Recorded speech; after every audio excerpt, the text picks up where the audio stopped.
Hello everyone, welcome to another daily Muppet, keeping you up to date on the latest on all things United in a brief and concise fashion. I have a lot actually to cover today. Prior to this video recording, I have my whole outline together, and I was ready to title it, Pochettino Asks for Harry Kane. And then you have an article coming out about a couple hours ago from the time when you'll see this video.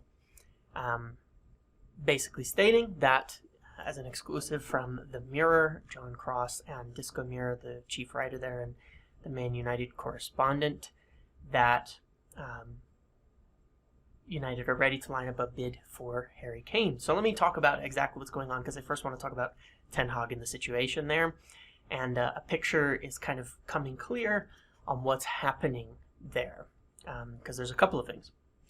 The other day, yesterday, Sunday, you had a story come out about, from The Mirror as well, from a different person at The Mirror, about how Ten Hag wanted the sporting director on the sidelines. He likes the German model. He wants to set things up. Now, this is all coming from Ten Hag's side. And what I understand is that since the last report that we put and video put out about contacts with Ten Hag, I think it was on the 7th, a week ago now, there have been really no new talks. Nothing significant has occurred, basic contacts, and that's it. It's been kind of quiet, definitely quieter since Paris PSG got knocked out of the Champions League midweek. But the situation with Ten Hag is simple. There have been contacts, nothing new in the last week. Whatever, read into that however you want. There has been nothing really new in the last week. From his side, he wants to leave Ajax, and that's where you're seeing some of these stories. He wants to go. He wants to get out. He doesn't want to go through another rebuild at Ajax. They won't hold on to him. I heard from a couple of people that there was some asking with Van der Sar of whether if he would fight too much with holding on to him or anything like that, and the answer is no. I know he also has a release clause, but just in terms of conversations and things like that as well. So he wants to leave. He would be available. They won't hold on to him, but there's nothing new happening there, and I'm keeping the line open to see if there's any new contacts or anything further. If after Atletico, at some point, tons more contacts occur and a lot more talks happen with Ten Hag, I'll let you know, and that would be very interesting.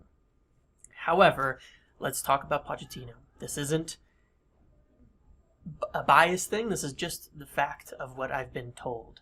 I've been hearing some very interesting things on him for the last few days, and as I've obviously maintained for a long time, he was the main choice from certain football people who make the decisions at the club. And a few people that I speak with are still completely convinced it's Pochettino, and that it's going to be Pochettino. And people that I talk to who are closer to the club believe it's going to be Pochettino, and they've been telling me, this is all before the article today, that they've discussed targets and even some of the personal terms with Pochettino. And I had here in my notes, don't sleep on a new look for Harry Kane. And now I want to talk about that a bit more, because there's actually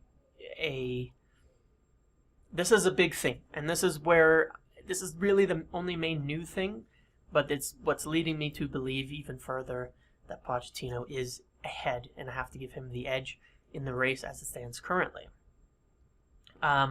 What I was told a while back was that Pochettino was asking for players, and that United would look at it. And yesterday I got a message in no uncertain terms saying the club are definitely looking at and in discussions with, or have contacted reps about, Declan Rice and Harry Kane.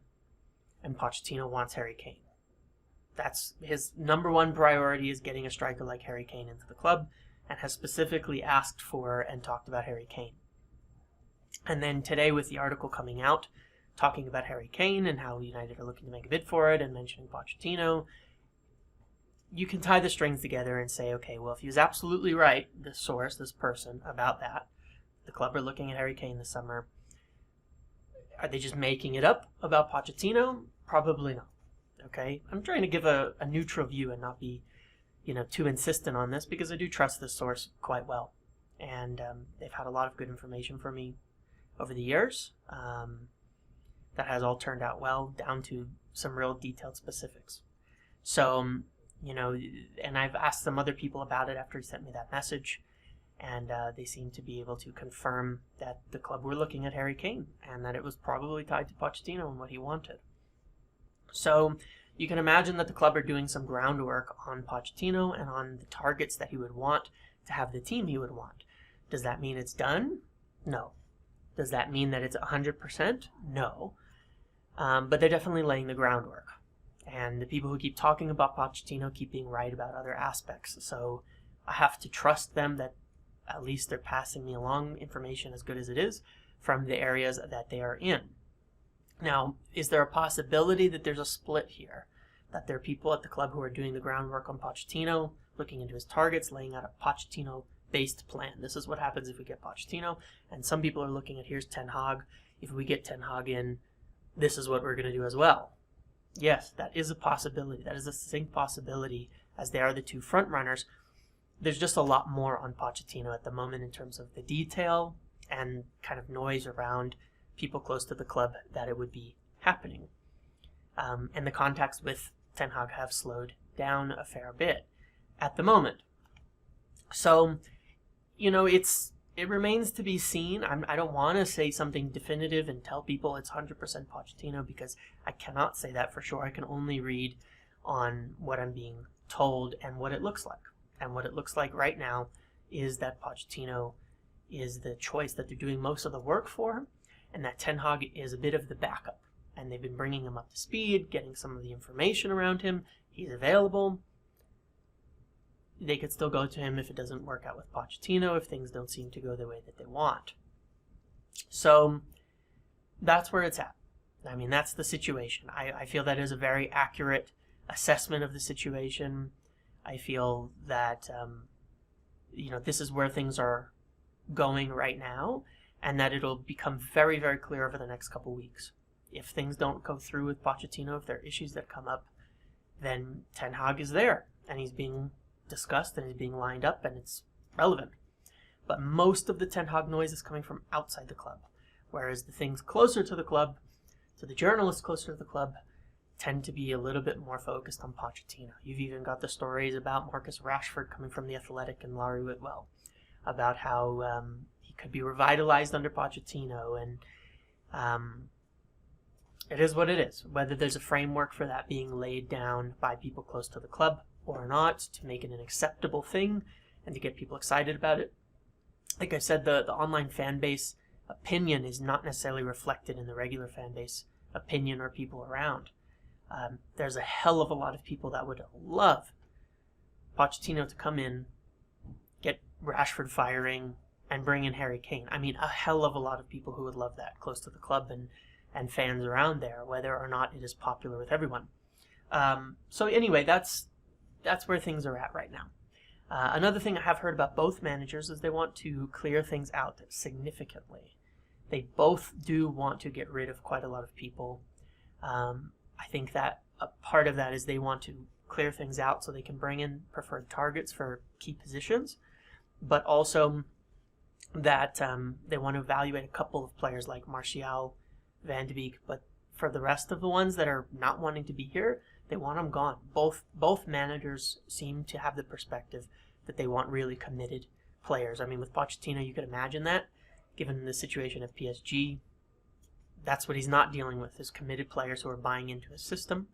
And Ten Hag obviously has very, very clear ideas for how he wants to play and wants people to fit into that. So I think that is a one thing. Now, previously in a video I mentioned how there was the basic idea that the two managers wouldn't get too much say in the midfield and striker positions. And,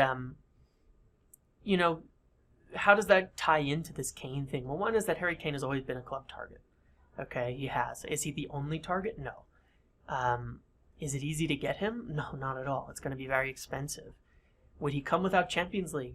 Probably also no, given his age. I mean, maybe for 1 year if he thinks there's something really special being built, and if Pochettino were here.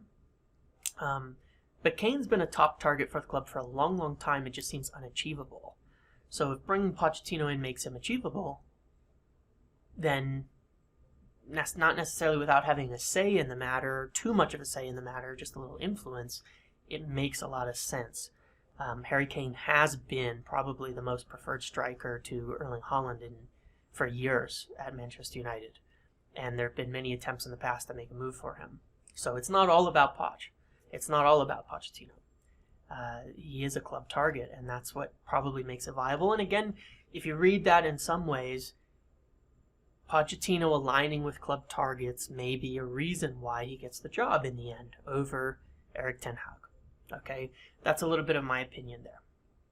So anyway, in addition to that, in terms of targets, Declan Rice, top club target. They really want him still. Again, probably not the only one. We talked about Tchouaméni a bit last time. Ronaldo, some of the things I've been told from similar people are that Ronaldo looks like he's going to stay another year regardless, and I heard that before the hat trick as well.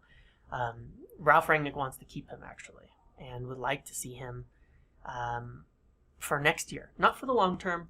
He absolutely wants another striker. Does not want Ronaldo playing every game. Nobody does. And but it looks more likely that he'll stay for another year regardless of what happens. Other major one I want to talk about is Araujo again. There's a lot of stories there. Basically, the situation is from Barcelona's side, they want to keep him. He wants to stay in Barcelona. They're still apart on the wages, and Barcelona have a difficulty of not being able to go up with the wages. They have free agent targets they're chasing. The new restrictions in Spain will limit the wages for them and kind of the cap that they have, so they have to play around with these wages. They cannot meet right now the wages he wants and that he's willing to come down to, but there is a willingness of both parties for him to stay. So they'll likely need to change some plans on who they want to sign or move someone like Umtiti on in order to bring in Araujo. But United's interest is absolutely real. It's just nothing to get excited about. If you think about last year around February, we were already talking about Rafael Varane. But the thought was he's going to get a new deal at Madrid. They're gonna meet it. They're gonna give him a new deal. In the end, they actually offered him a deal nowhere close to what he wanted, even though it seemed like there was a willingness from both sides. He became available, and the deal got done.